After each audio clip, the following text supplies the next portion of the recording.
itsura ni pipino mga farmers. Good morning.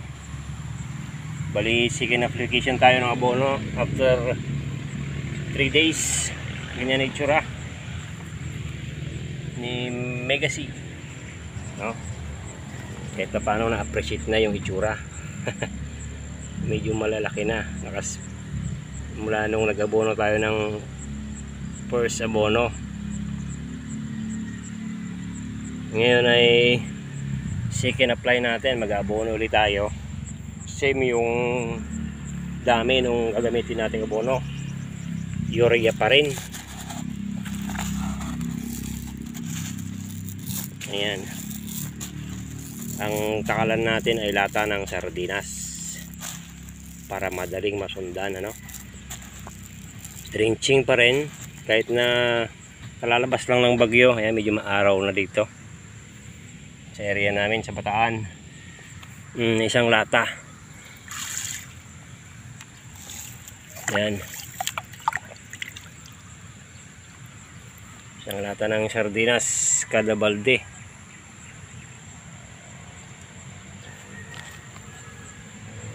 Ang ipapakain uli natin ay yung pagdilig ay ganun pa rin, ano?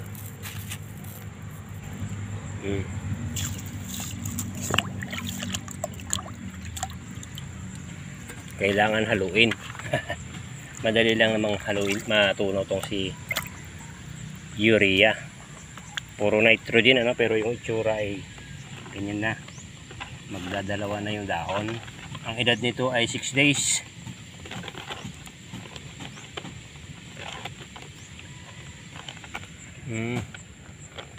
After 3 days nakapag-abono ulit tayo.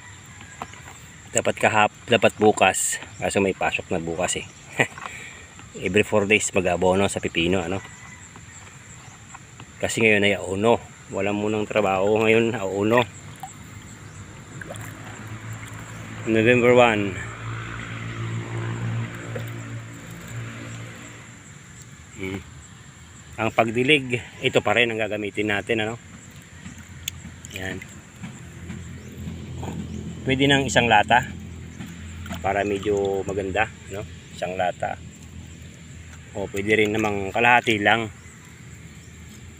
2 puno pa rin. Depende dun sa gusto mo, ano? Kasi wala namang overdose pa yun. Isang lata lang yan. Wala pang ganong,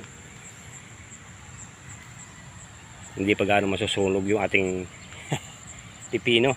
Yan ang itsura. Medyo malilit pa. Kahit paano na-appreciate na itsura. Tapos yung talong ay naka-recover na. Nabuwal kasi lahat to. Ayan. Malilit nating talong to, naka-intercrop. Ito yung tinatawag na interplanting. 2 tanim sa isang area. Pipino, taka talong. Medyo malalaki na yung iba. Ang urea, plant booster. Medyo maganda na itsura nila, no? Palibasa na ulan na. Tapos ibang talong natin ay may malilit palang bungang lumabas. Tumagtuloy.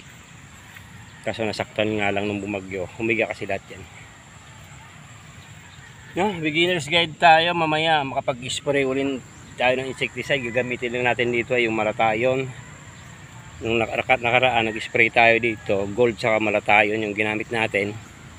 Ngayon ay baka malatayon lang. Pang-uud, ano? Pang yellow bug. Kasi may nakita tayo mga yellow bug na lumilipad dito.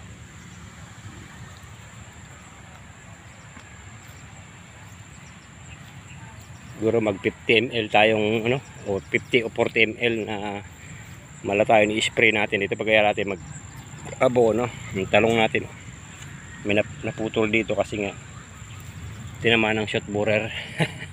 Hindi nakapag-spray. May isang row. Aros parehas lang yung laki, ano. Yung part doon yung medyo malilit pa, pero dito okay naman. Mabilis lang si cucumber. 6 days old. Yan na itsura. Second na fly. Second fertilizer natin. Gamit natin urea. Nitrogen. Ito naman medyo maliliit pa. Isa pa lang yung dahon. Kasi nahuli ito ng mga ilang araw. Dito sa matandang sitaw. Ano? Yan. Sabay na rin yung pag-abono. Kung kakayanin. Ay nako.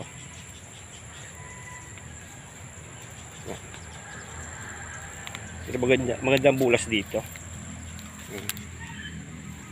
Ayan o. Akala nyo hindi yan nakabed yan. Ay nako.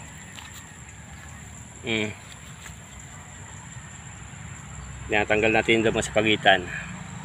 Kasi may mga suso. Ay nako. Daming kuhol.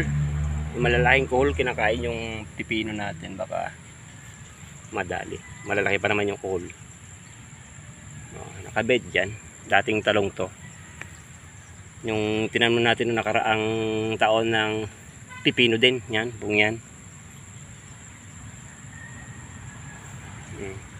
Hindi lang mahalata kasi nga madamo. Ngayon ang pakain natin, second apply, urea pa din. Tapos yung ating ampalaya, binangon lang natin yan. Ayan, gumaganda na yung ampalaya. Pasilip natin yung ampalaya. Kaso nagkandalaglag yung bunga. Tapos lumate yung bunga, lumate yung talbos. Yung talbos niya nasaktan, halos mangulot, bumagsak lahat doon. Daming bunga nito bago bumagyo ni Christine. Nag-iba, nag-yellow. Pinaparecover natin. Ayan o. Talbos niya ay maliliit na. Saka natin ipakita yung pagpaparecover sa ampalaya. Nag-abono tayo dyan. Ngayon yung update natin dito sa ating 6 days na cucumber. Ayan na itsura. Magdadalawa na yung dahon. Tapos doon na isa pa lang. Thank you.